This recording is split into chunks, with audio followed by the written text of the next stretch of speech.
मेरे भाइयों दोस्तों, किसी शायर ने कहा है, जहाँ पर जिक्र हो उनका वहाँ आओ ज़रूर आओ, जहाँ पर जिक्र हो उनका वहाँ आओ ज़रूर आओ, मिले जो गुलजारे नबी के फूल उनको चुन लाओ, मिले जो गुलजारे नबी के फूल उनको चुन लाओ, उन्हीं की काली कमली में शिफाए रूह है हामिद, उन्हीं की काली कमली में शिफाए रूह है हामिद। हकीकी ज़िंदगी चाहो तो कमली से लिपट जाओ, हकीकी ज़िंदगी चाहो तो कमली से लिपट जाओ। मेरे भाइयों दोस्तों, ऐसे प्रोग्राम बड़े मुकद्दस हुआ करते हैं, बड़े फजीलत वाले हुआ करते हैं, बड़ी बाबरकत हुआ करती है ऐसी महफिलें। ऐसी महफिलों के बारे में, ऐसे प्रोग्रामों के बारे में, ऐसी मजलिसों के बारे में अल्लाह रब्बुल इज़्ज़त ने खुद फरमाया है कि वअंज़ल सकीना, ऐसे प्रोग्रामों में सकीनत और रहमत का नुज़ूल होता है।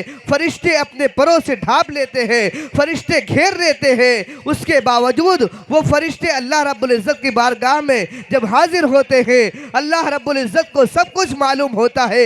उसके बावजूद अल्लाह रब्बुल इज़्ज़त उन फरिश्तों से ये अर्ज करते हैं कि ऐ मेरे फरिश्ते तुम कहाँ से आ रहे हो।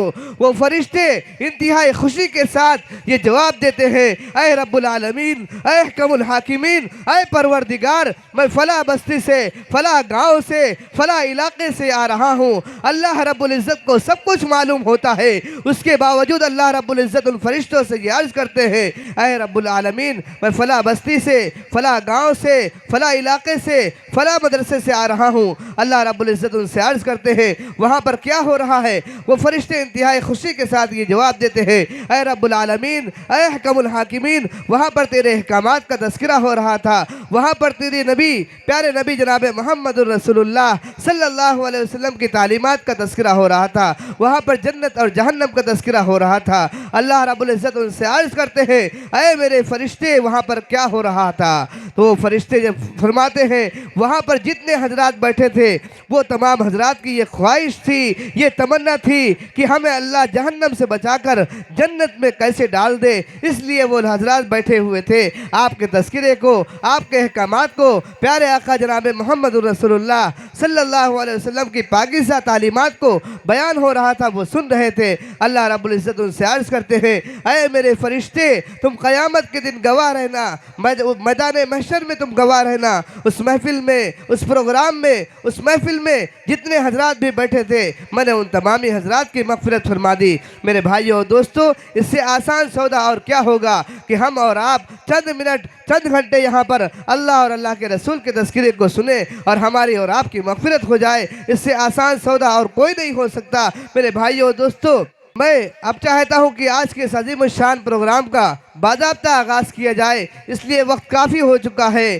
किसी शायर ने कहा है, वही तो आसमानों से ज़मीं पर भेज देता है, वही तो आसमानों से ज़मीं पर भेज देता है, बनाने के लिए काबा वो पत्थर भेज देता है, बनाने के लिए काबा वो पत्थर भेज देता है। वह इबरतनाक कर देता है जालिम की कहानी को, वह इबरतनाक कर देता है जालिम की कहानी को।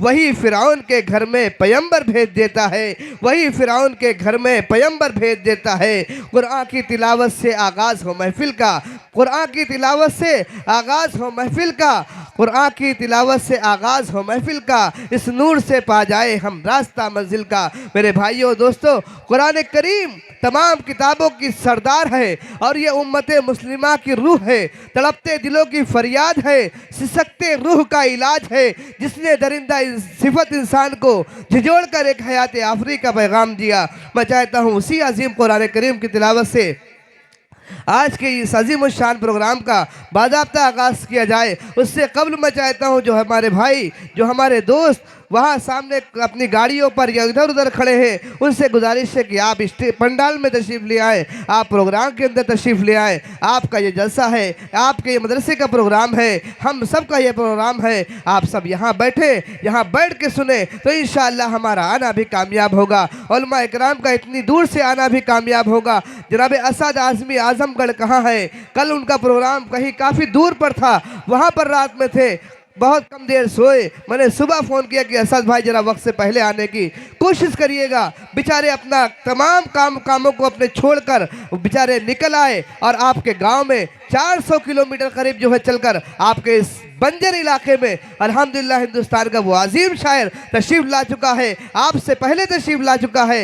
वो मेहमान खाने में बैठे हुए हैं, आराम फरमा है। मेरे भाइयों और दोस्तों, बशाशत आपकी देखना है कि आप उस शायर को, उस अजीम शायर को थोड़ा समझना है, जो शायर कई कई हज़ार के मजमे में, दसियों हज़ार के मजमे में पढ़ने का आदी हो। यहाँ हम ऐसी मोहब्बतों के साथ उसको सुनेंगे तो ताकि उसको ये एहसास ना हो कि बहराइच हम गए थे, बहराइच के पास में एक गांव बाबापुरवा है, वहाँ एक छोटा सा मदरसा था, छोटे लोग थे, प्रोग्राम किया था, लेकिन माशाअल्लाह बड़ी मोहब्बत उसके के साथ में सुना है। आप हजरात ये कमी कहीं से ना आने दें, ताकि वे शायर एक अच्छा मैसेज, एक अच्छा पैगाम लेकर जाए कि जो मोहब्बतें हमको दसियों हज़ार के मजमे में नहीं मिला करती थी, वो छोटे से मजमे में हमें वो मोहब्बतें मिल गई। तो इंशाअल्लाह ये शायर हमारे और आपके लिए आए हैं। चंद मिनट के बाद में इंशाअल्लाह हम और आप उनका कलाम सुनेंगे। अब मैं चाहता हूं कि कुरान करीम की तिलावत के लिए एक ऐसे अजीम कारी कुरान, एक ऐसे साहिब औलाद जिनको कौन नहीं जानता है, जिनकी कुर्बानियों को कौन नहीं जानता है, जिनकी दीनी खिदमत को कौन नहीं जानता है, हम सबके पूरे ज़िले के इमाम, इमाम ईदैन व जुमा हज़रत मौलाना मुफ्ती वलीउल्लाह साहब मज़ाहिरी, इमाम ईदैन व जुमा शहर बहराइच, उनके साहबजादे हज़रत कारी मोहम्मदुल्लाह साहब से मैं गुजारिश करता हूँ कि आप तशरीफ़ लाएँ और कुरान करीम की तिलावत से आज के इस अज़ीमुश्शान प्रोग्राम का बादाब्ता आगाज़ फरमाएँ। अदब से बैठ जाओ कारी कुरान आते हैं, अदब से बैठ जाओ कारी कुरान आते हैं, कसम अल्लाह की रसूलुल्लाह के मेहमान आते हैं। इस शेर के साथ में हिंदुस्तान का मायनास कारी कुरान हज़रत कारी मोहम्मदुल्लाह साहब तशरीफ़ लाएँ और कुरान करीम की तिलावत से आज के इस अज़ीमुश्शान प्रोग्राम का बादाब्ता आगाज़ फरमाएँ।